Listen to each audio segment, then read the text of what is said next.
Don't forget to like and subscribe. Thank you. Menantu Miskin Bab 41. Bagian 4, halaman pertama dari Jalan Panjang. Malam itu, setelah semua orang tidur, Raka duduk sendirian di ruang meditasi pribadi di penthouse-nya. Ruangan yang dulu dipenuhi dengan energi spiritual yang sangat kental kini terasa kosong. Batu resonansi spiritual di dinding tidak lagi memancarkan getaran karena tidak ada kultivasi yang bisa mereka amplifikasi. Tetapi Raka tidak peduli. Ia duduk bersila di lantai, mengabaikan sakit di tubuhnya, dan membuka manual pemulihan dengan tangan yang gemetar. Gemetar bukan karena takut, tetapi karena antisipasi. Sampul kulit usang itu terasa kasar di tangannya. Halaman-halaman di dalamnya berwarna kekuningan karena usia, dengan tulisan tangan kuno yang sangat indah tetapi sulit dibaca. Aksara yang digunakan adalah campuran dari berbagai bahasa kuno, Sanskerta, Mandarin klasik, dan simbol-simbol mistis yang hanya dipahami oleh master kultivasi tertinggi. Tetapi Raka telah belajar semua bahasa ini dari guru Tian Feng. Ia bisa membaca dengan pelan namun pasti. Halaman pertama hanya berisi satu paragraf. Kau yang membaca ini telah kehilangan segalanya. Kekuatanmu lenyap. Kultivasi yang kau bangun selama bertahun-tahun hancur dalam sekejap. Kau merasakan kehampaan yang tidak pernah kau bayangkan sebelumnya. Dan kau mungkin berpikir bahwa ini adalah akhir. Kau salah. Ini bukan akhir, ini adalah awal dari jalan sejati. Karena hanya mereka yang pernah kehilangan segalanya yang bisa benar-benar menghargai kekuatan. Hanya mereka yang pernah jatuh ke dasar yang bisa naik lebih tinggi dari sebelumnya. Jalan pemulihan yang akan kau tempuh tidak mudah. Kau harus membangun kembali kultivasi dari nol, seperti anak kecil yang baru mulai latihan.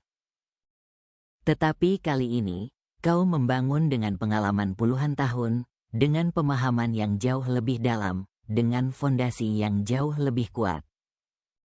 Bersiaplah untuk menderita, bersiaplah untuk merasa frustrasi, bersiaplah untuk ingin menyerah. Tetapi jangan pernah menyerah.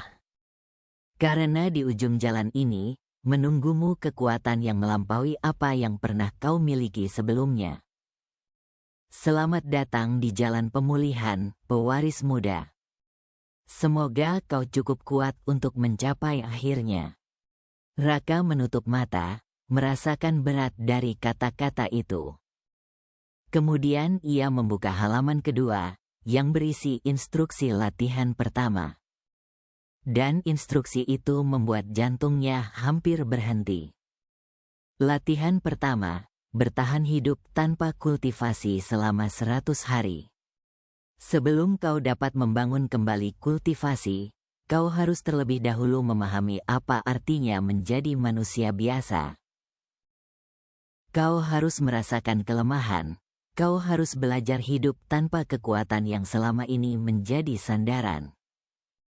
Selama 100 hari pertama, kau dilarang mencoba merasakan ki. Kau dilarang mencoba menarik energi spiritual. Kau dilarang melakukan meditasi kultivasi dalam bentuk apapun.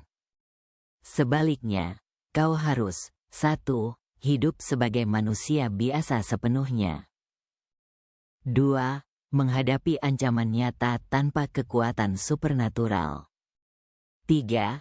Melatih tubuh dengan cara mortal, lari, angkat beban, bela diri fisik. 4. Menyelesaikan masalah menggunakan kecerdasan, bukan kekuatan. 5. Merasakan rasa sakit, kelelahan, ketakutan, semua yang selama ini kau hindari dengan kultivasi. Hanya setelah kau benar-benar memahami kelemahan, kau akan benar-benar menghargai kekuatan. Dan hanya dengan menghargai, kau dapat membangun fondasi yang tidak akan pernah goyah lagi. Peringatan, jangan coba melewati langkah ini. Banyak kultivator yang gagal dalam jalan pemulihan karena terburu-buru. Kesabaran adalah kunci pertama. Raka menatap tulisan itu dengan campuran frustrasi dan pengertian. 100 hari tanpa mencoba kultivasi sama sekali. 100 hari hidup sebagai manusia biasa sementara musuh-musuhnya yang tahu kelemahannya akan mulai bergerak. Tetapi ia memahami logika di balik instruksi ini. Selama puluhan tahun, ia mengandalkan kultivasi untuk hampir segalanya. Refleks pertamanya dalam bahaya selalu menggunakan ki. Cara berpikirnya selalu memperhitungkan kekuatan supernatural. Sekarang, ia harus belajar berpikir dengan cara yang sepenuhnya berbeda. 100 hari, gumam Raka pada dirinya sendiri. Baiklah, aku sudah melewati 3 hari, tinggal 97 hari lagi. Ia menutup manual dengan hati-hati dan meletakkannya di meja kecil di samping. Kemudian ia duduk dalam posisi meditasi, bukan meditasi kultivasi, hanya meditasi untuk menenangkan pikiran. Dan untuk pertama kalinya sejak kehilangan kekuatannya, Raka merasa sedikit harapan. Ini bukan akhir, ini adalah awal dari sesuatu yang baru, sesuatu yang mungkin akan membuatnya bahkan lebih kuat dari sebelumnya. Bagian 5, hari-hari sebagai manusia biasa. Pagi berikutnya, Raka memulai rutinitas baru yang sangat berbeda dari sebelumnya. Dulu, ia bangun pagi dan langsung melakukan meditasi kultivasi selama 2 jam untuk menyerap energi spiritual dari matahari terbit. Sekarang, ia bangun dan melakukan stretching sederhana, sesuatu yang bahkan tidak perlu ia lakukan bertahun-tahun karena kultivasi membuat tubuhnya selalu fleksibel. Dan stretching itu menyakitkan. Otot-ototnya yang tidak terbiasa dengan aktivitas tanpa bantuan ki protes dengan kram dan sakit. Ia hampir tidak bisa menyentuh jari kakinya sendiri, sesuatu yang sangat memalukan untuk mantan Pignaschen Soul kultivator yang dulu bisa melakukan akrobatik yang mustahil. Ini benar-benar merendahkan, gumam Raka sambil meringis kesakitan. Apa yang kau lakukan? Suara Ayu membuat ia menoleh. Istrinya berdiri di pintu dengan wajah bingung, melihat suaminya berjuang melakukan touch yang sederhana. Latihan, jawab Raka dengan napas terengah. Aku harus melatih tubuh dengan cara manusia biasa sekarang. Manual pemulihan mengharuskanku hidup sebagai mortal penuh selama 100 hari. Ayu berjalan mendekat dan membantu suaminya berdiri. Kau yakin tubuhmu sudah cukup pulih untuk latihan? Aku harus, jawab Raka sambil mengusap keringat di dahinya, keringat yang sekarang terasa sangat nyata dan tidak nyaman karena tidak ada ki yang secara otomatis mengatur suhu tubuhnya. Dunia tidak akan menunggu aku pulih. Musuh tidak akan memberi aku waktu istirahat. Kalau aku ingin bertahan, aku harus cepat beradaptasi dengan kondisi baruku. Hari-hari berikutnya adalah pembelajaran yang sangat keras tentang realitas kehidupan tanpa kultivasi. Hari keempat, Raka mencoba jogging di treadmill kantor. Ia hanya bertahan 5 menit sebelum napasnya terengah-engah dan jantungnya berdebar tidak karuan. Dulu, ia bisa lari setara maraton tanpa berkeringat. Sekarang, 5 menit saja sudah membuatnya merasa mau pingsan. Hari kelima, ia mencoba sparring dengan naga biru, bukan sparring kultivasi, hanya bela diri fisik biasa. Ia terjatuh dalam 3 detik. Naga biru, yang biasanya jauh lebih lemah darinya, sekarang bisa dengan mudah mengalahkannya karena ia masih punya kultivasi foundation establishment yang meningkatkan kecepatan dan kekuatan. Hari ke-6, Raka mengalami flu biasa, sesuatu yang tidak pernah ia alami sejak mencapai core formation karena kultivator di level itu secara otomatis kebal terhadap penyakit mortal. Ia menghabiskan seharian di tempat tidur dengan demam, hidung tersumbat, dan badan pegal. Rasanya sangat menyedihkan dan memalukan. Tetapi yang paling mengejutkan, ia mulai menemukan hal-hal yang selama ini tidak pernah ia hargai. Rasa makanan menjadi lebih intens. Dulu, dengan kultivasi tinggi, ia hampir tidak perlu makan dan ketika makan, rasanya menjadi lebih pudar karena tubuhnya sudah melampaui kebutuhan fisik sederhana. Sekarang, setiap gigitan bubur ayam buatan Ayu terasa sangat nikmat. Setiap teguk teh hangat memberikan kenikmatan yang nyata. Sentuhan menjadi lebih bermakna. Dulu, dengan pelindung ki otomatis di kulitnya, sentuhan fisik terasa lebih tumpul. Sekarang, ketika Ayu menggenggam tangannya atau memeluknya, ia merasakan kehangatan itu dengan cara yang sangat langsung dan intimate. Tidur menjadi lebih nyenyak. Dulu, kultivator tinggi tidak perlu tidur banyak, beberapa jam meditasi bisa menggantikan tidur seharian. Sekarang, ketika ia tidur setelah seharian bekerja keras, tidur itu terasa sangat memuaskan dan menenangkan dengan cara yang tidak pernah ia rasakan bertahun-tahun.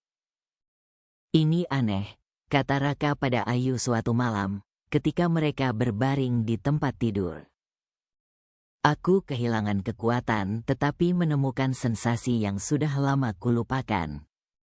Aku merasakan dunia dengan cara yang berbeda sekarang.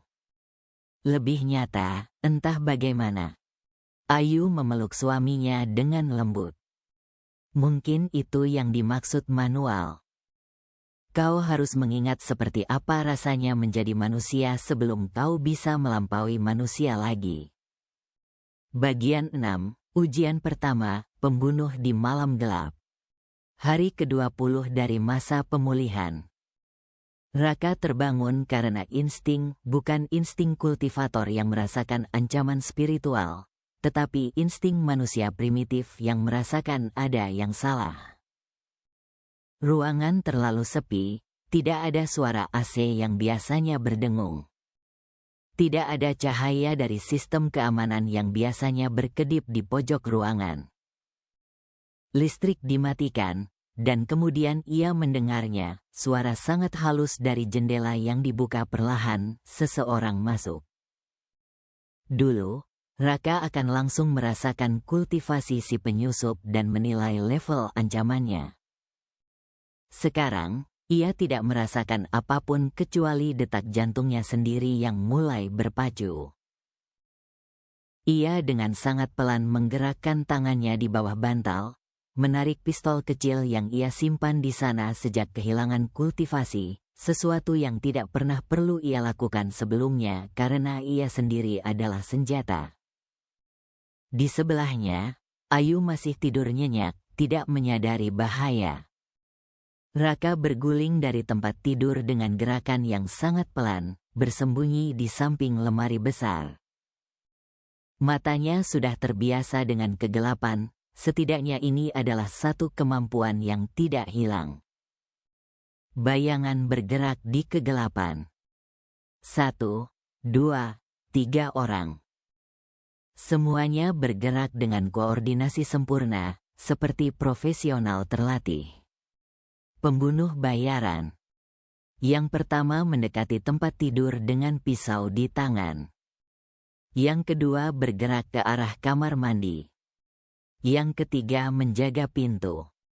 Raka menghitung dalam hati, 3 lawan 1, ia tidak punya kultivasi. Tubuhnya masih lemah dari 20 hari pemulihan. Kalau ini pertarungan langsung, ia akan kalah. Maka ia tidak akan bertarung secara langsung.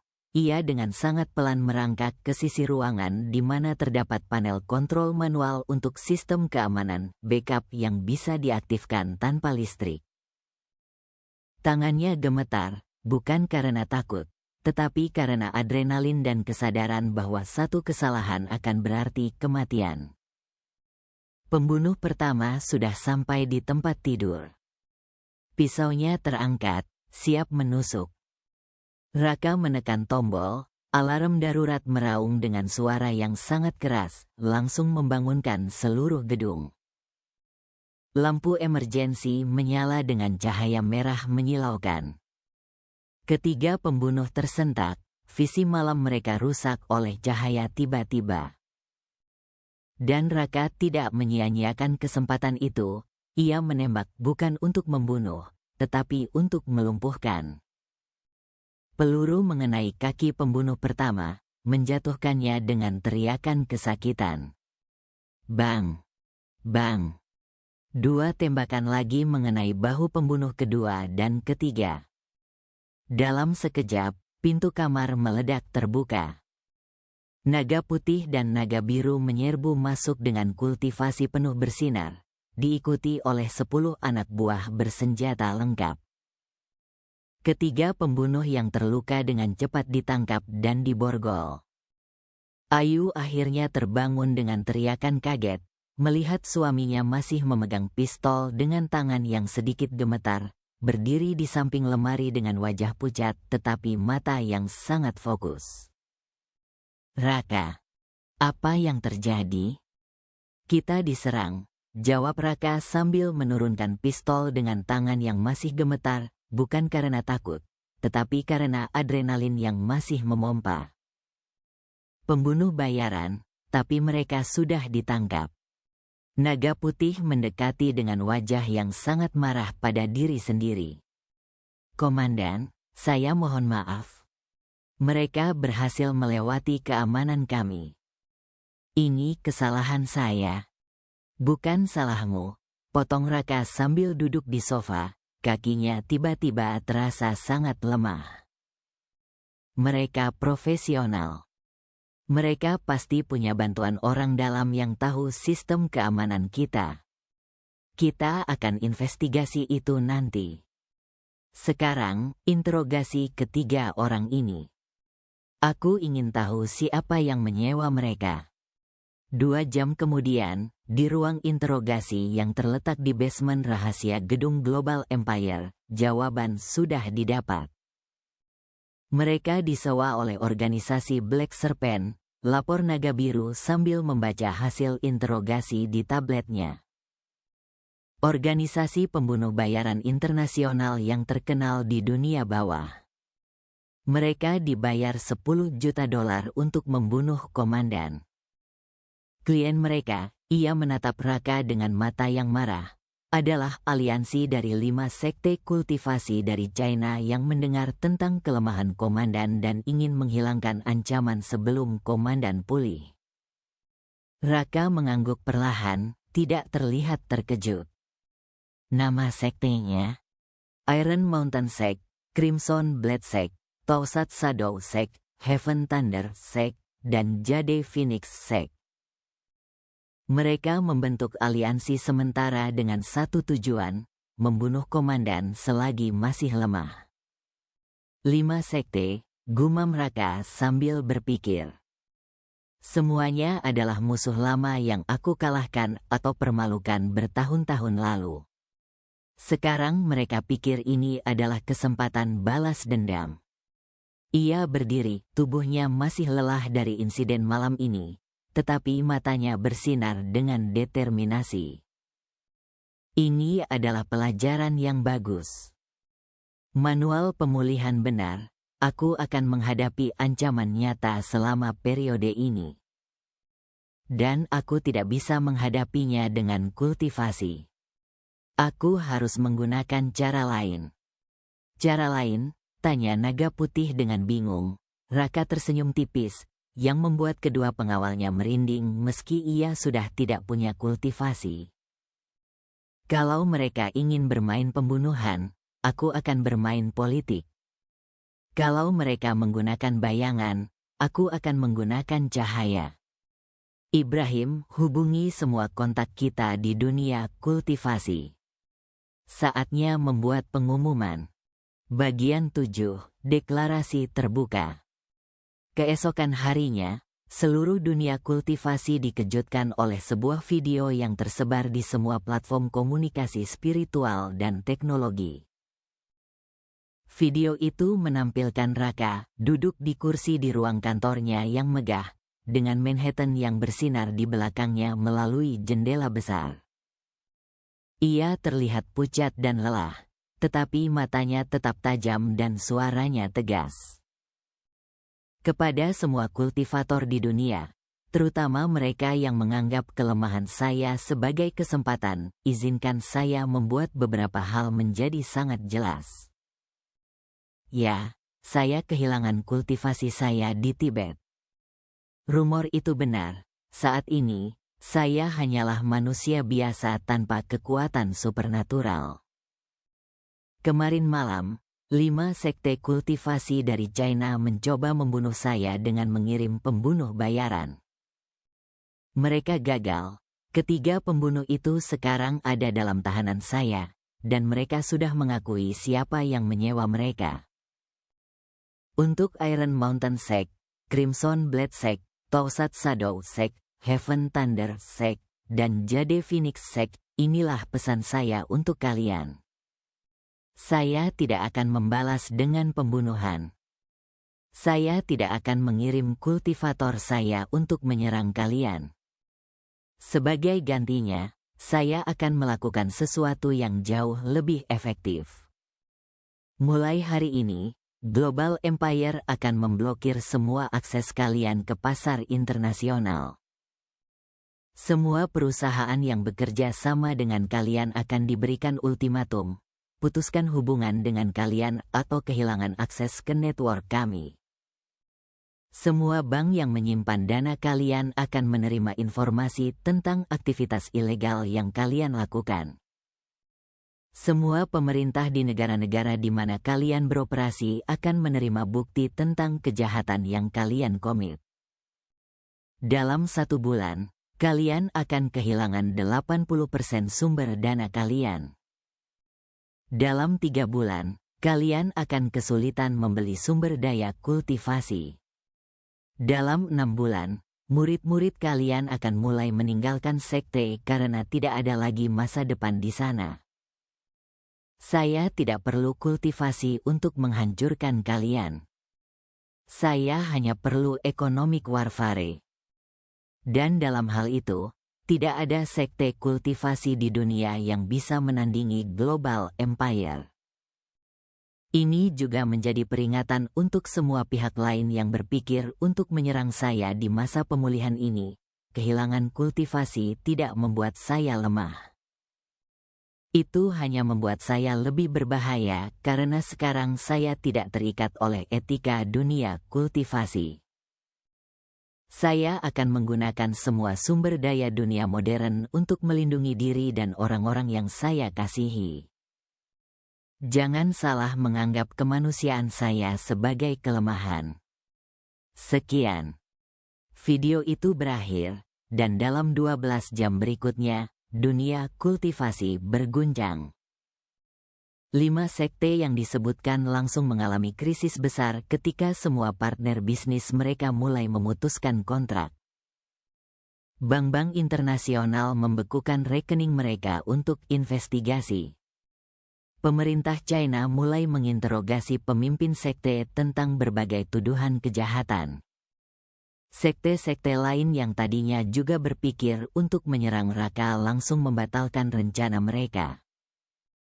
Mereka menyadari bahwa melawan kultivator yang kehilangan kekuatan ternyata jauh lebih berbahaya daripada melawan kultivator yang masih kuat, karena yang lemah dalam kultivasi akan menggunakan cara-cara yang jauh lebih kejam dan efektif dari dunia modern.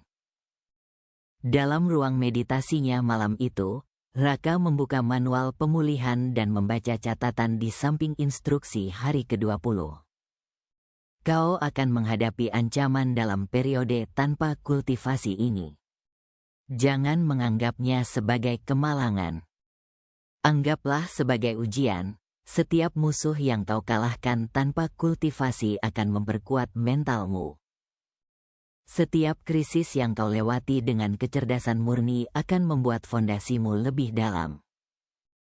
Kultivator yang hanya mengandalkan kekuatan akan rapuh ketika kehilangan kekuatan. Tetapi kultivator yang belajar menang dengan berbagai cara akan tidak terkalahkan dalam situasi apapun. Terus bertahan, terus belajar. 100 hari akan terasa lama, tetapi setiap hari adalah investasi untuk masa depan yang lebih kuat. Raka menutup manual dengan senyum tipis. 20 hari sudah berlalu. Masih ada 80 hari lagi sebelum ia bisa mulai membangun kembali kultivasi. 80 hari untuk menjadi lebih kuat dalam cara yang tidak pernah ia bayangkan sebelumnya. 80 hari untuk membuktikan bahwa kekuatan sejati tidak hanya berasal dari ki, tetapi dari kehendak, kecerdasan, dan tekad yang tidak pernah padam. Perjalanan baru sudah dimulai.